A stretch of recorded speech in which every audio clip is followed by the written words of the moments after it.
Assalamualaikum warahmatullahi wabarakatuh. Balik maning bersama SB Movie. Pada kesempatan kali ini SB Movie akan bernostalgia film superhero yang dirilis pada tahun 2008, di mana manusia paling jenius yang mampu menciptakan jenis senjata apapun. Dan pada film inilah awal mula terciptanya robot berteknologi canggih yang bertujuan untuk melindungi umat manusia dari para penjahat. Film berjudul Iron Man. Oke guys, tak perlu berlama-lama lagi, langsung saja kita sikat alur ceritanya.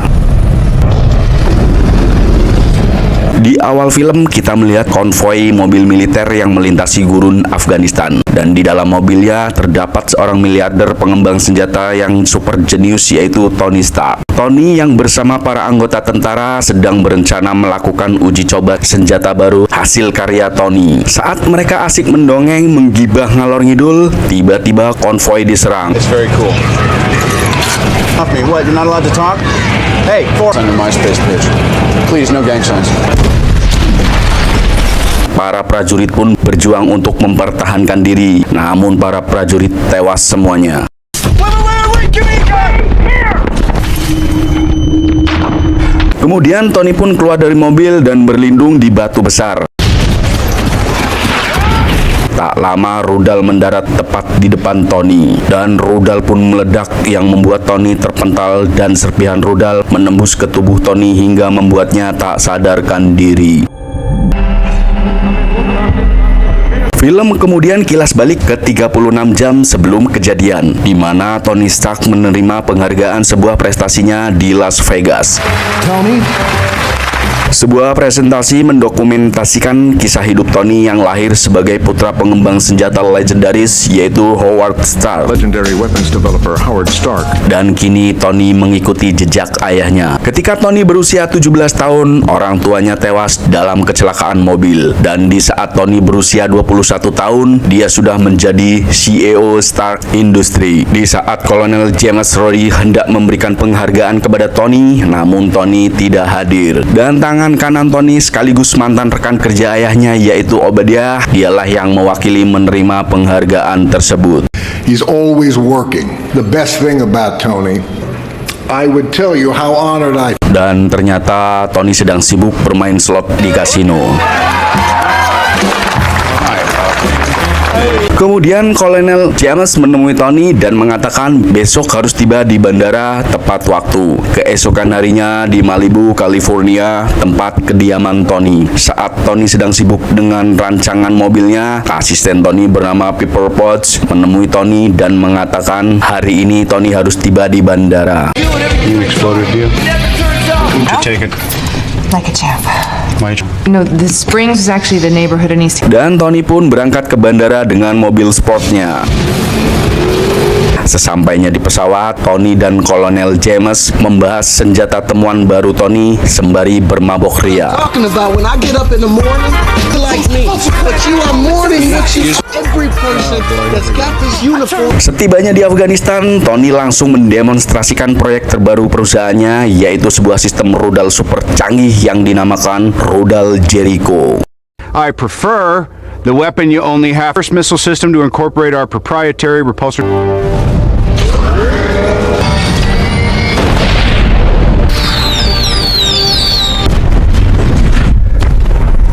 Setelah Tony mendemokan rudal Jericho, kemudian Tony dan para tentara pergi menggunakan konvoi mobil tentara, dan tak lama itulah kejadian di awal film terjadinya penyerangan mobil konvoi Tony dan para tentara. Kemudian Tony kembali tersadar dan mendapati dirinya sudah di dalam gua. Saat itu pula Tony kaget karena di dadanya terdapat lubang dan perangkat aneh yang terhubung ke aki mobil.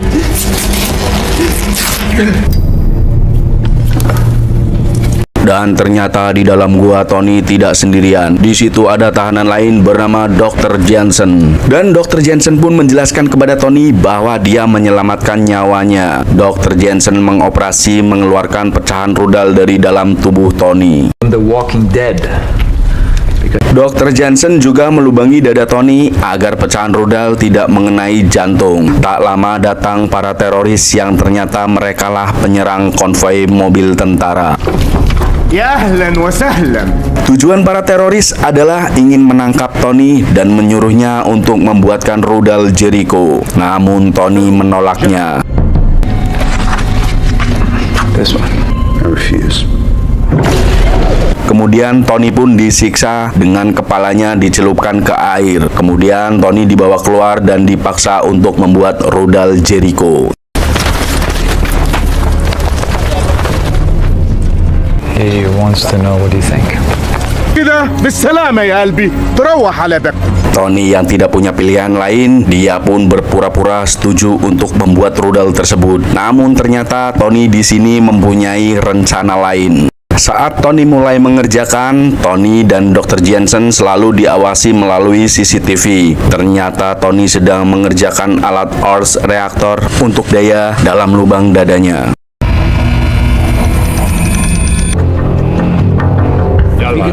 Kemudian Tony juga merancang membuat jubah robot untuk melawan teroris dan kabur dari tempat tersebut.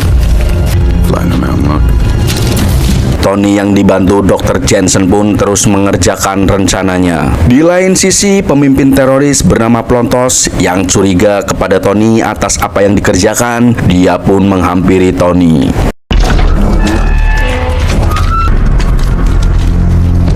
Plontos yang marah karena kecurigaannya, kemudian Plontos menyiksa Dr. Jensen dengan bara api untuk mengaku apa yang sebenarnya Tony kerjakan.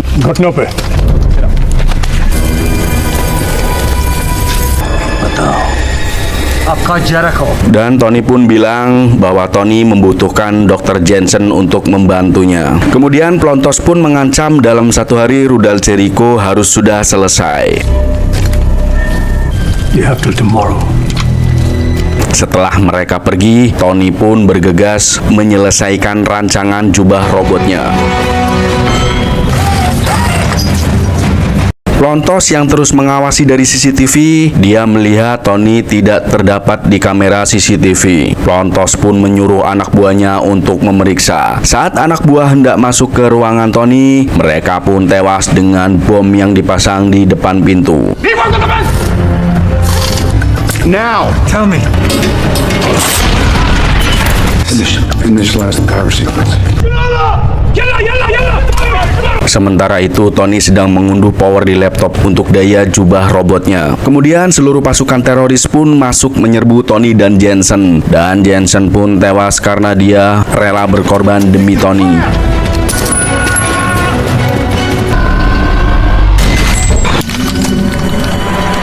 Tak lama muncullah Tony dengan jubah robotnya dan menghabisi semua anak buah Plontos.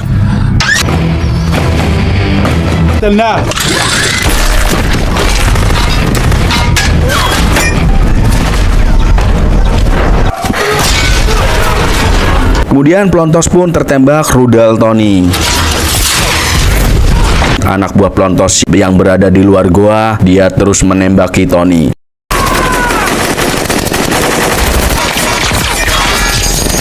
Dan Tony pun membalasnya dengan semburan api dari tangan robotnya. My turn. Hingga membuat semuanya hancur terbakar. Kemudian Tony pun berhasil kabur dengan terbang hingga jatuh di gurun pasir yang membuat jubah robotnya hancur berkeping-keping.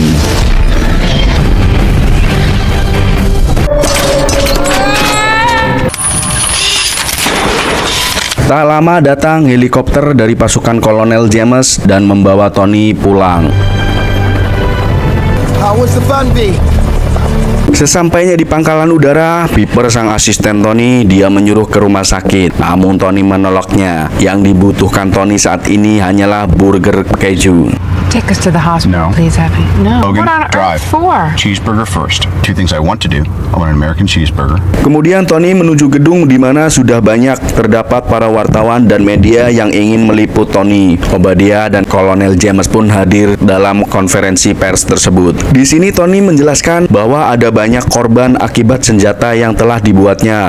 Kemudian Tony mengumumkan kepada media bahwa dia akan menutup perusahaannya agar tidak terjadi korban lainnya. I had become part of a system that is comfortable with zero. I came to realize that I have more. The weapons manufacturer division is darker enough. Good for this country as well. Setelah itu, Tony menunjukkan kepada Obadiah tentang di dadanya yang sekarang menggunakan Ors reaktor akibat ledakan nuklir yang masuk di dalam tubuhnya. Have a lousier poker face. Just tell me, who told you? Sesampainya di rumah, Tony yang hendak mengganti Ors reaktor di dadanya, Tony pun memanggil Piper untuk merogoh ke dalam lubang dadanya dan mengambil kabel di dalamnya. It's causing a little bit of a short. It's bucket wall. What's operate? What do you mean It's operation? just not pus. It's an inorganic plasmic. Now, make sure that when you pull it out, you don't pull out there's a magnet. Setelah Tony mengganti Ors reaktor di dadanya, lalu Tony merancang jubah robot untuk dirinya. Di sisi lain, di gurun Afghanistan, Plontos dan para anak buahnya mengambil serpihan bekas robot Tony yang ditinggalkan.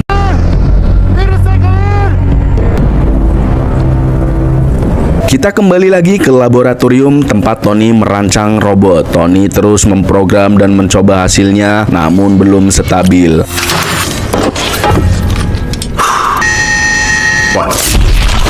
Dan Tony pun terus merancangnya. Tak lama Obadiah datang dan dia membahas soal turunnya saham milik Tony Industri, dan kini Tony pun sudah tidak menggubris mengenai perusahaannya. They want to lock you out. They're making the case that you... Oh, come on. Hey, Tony. Stays with me. That's it, Obi. Forget it. All right, well, Setelah Obadiah pergi, Tony kembali memprogram jubah robotnya. Dan kini, robot pun sudah berhasil dibuatnya. Kemudian Tony pun mengetesnya terbang dengan ketinggian 85.000 kaki hingga menyentuh lapisan es di atas bumi.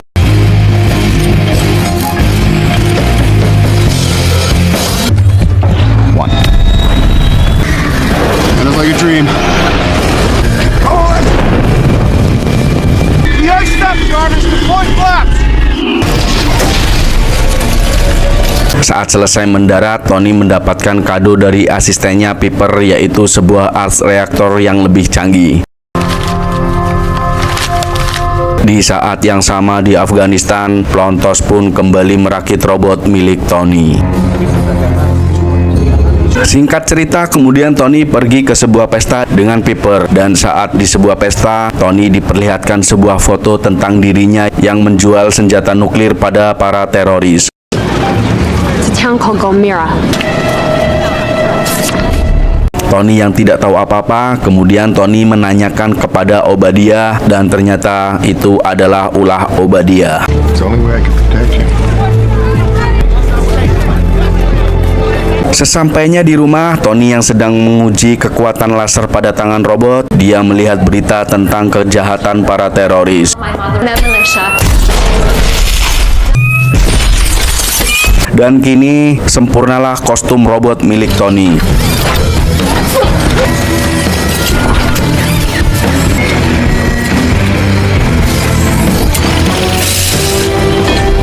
Kemudian Tony pun langsung menuju Afghanistan menggunakan jubah robotnya untuk membantu para warga yang ditindas dan menghajar semua para teroris.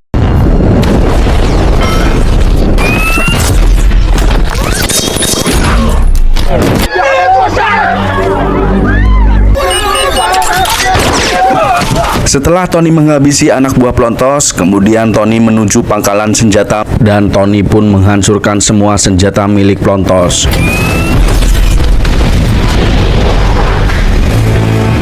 Hingga di pangkalan militer Amerika melihat melalui layar kameranya bahwa ada penyerangan di Afghanistan. Dan Kolonel James pun mengatakan ada sesuatu yang terbang dengan kecepatan tinggi. James mengira itu sebuah pesawat tanpa awak yang masuk ke wilayah udara Amerika. Kemudian James menyuruh anak buahnya untuk mengeluarkan jet tempur F-22 untuk menyerang pesawat misterius tersebut.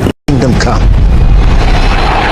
James juga menghubungi Tony untuk mengecek pesawat jenis apa yang masuk ke wilayah Amerika. Tony pun menjawab bahwa dia sedang sibuk. Send civilian equipment into my active war. Sementara itu, Tony yang sekarang menjadi Iron Man terus dikejar dan ditembaki jet tempur milik Amerika. Kemudian salah satu jet yang menabrak Iron Man jatuh dan pilot pun keluar dari pesawat dengan parasut yang tidak bisa terbuka. Lalu pilot yang hampir jatuh dari ketinggian, kemudian Iron Man membantu melepaskan parasut tersebut. Pilot pun berhasil selamat.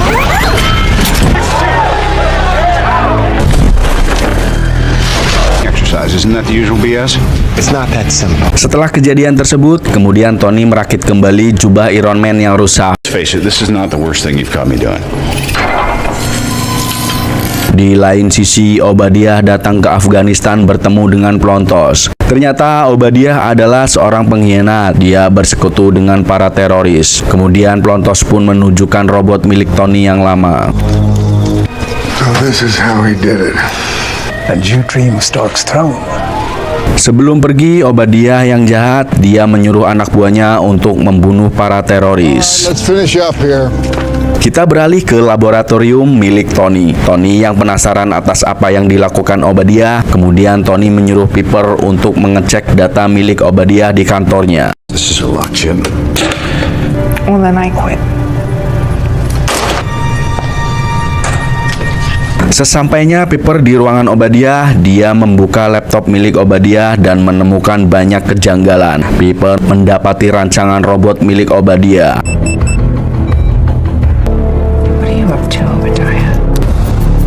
Sector 16. Saat Piper sedang mengunduh data, tiba-tiba Obadiah datang. Sontak, Piper pun kaget. Untung saja Piper sudah berhasil mengunduh dan pergi meninggalkan Obadiah.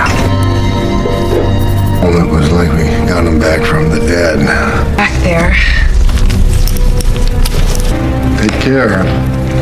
Kemudian saat Piper menghubungi Tony untuk memberitahu kejahatan Obadiah, tiba-tiba Tony dilumpuhkan dengan sonar elektromagnet. Shame the government didn't approve him. Tony. I worried that I was...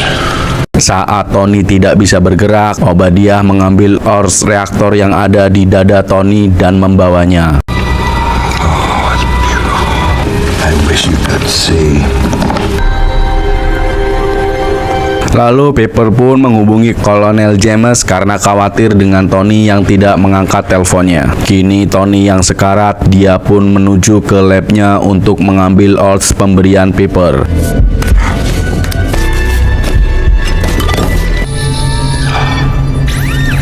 Dan di saat yang sama, ternyata Obadiah memasangkan ors reaktor milik Tony ke robot buatannya.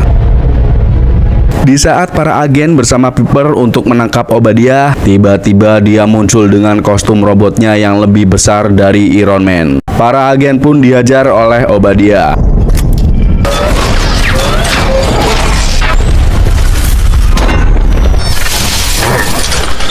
Kemudian Piper yang hendak ditembak tangan robot Obadiah, tiba-tiba jagoan muncul yaitu Iron Man dan langsung menghajar Obadiah. Kini terjadilah duel Iron Man vs robot Obi.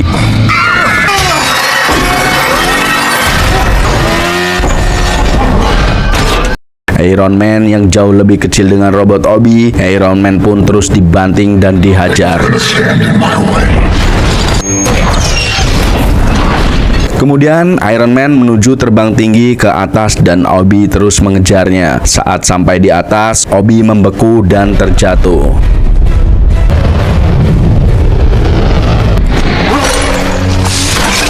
Big problem. Setibanya di darat, mereka lanjut bertarung hingga Iron Man kehabisan daya. Kemudian Tony menghubungi Piper untuk mengaktifkan reaktor nuklir bertujuan untuk menghancurkan Obi. Piper kemudian mengaktifkan reaktor tersebut sesuai perintah Tony.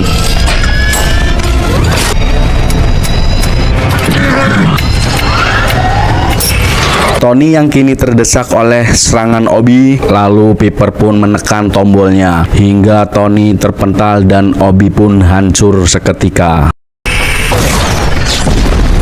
Little prick.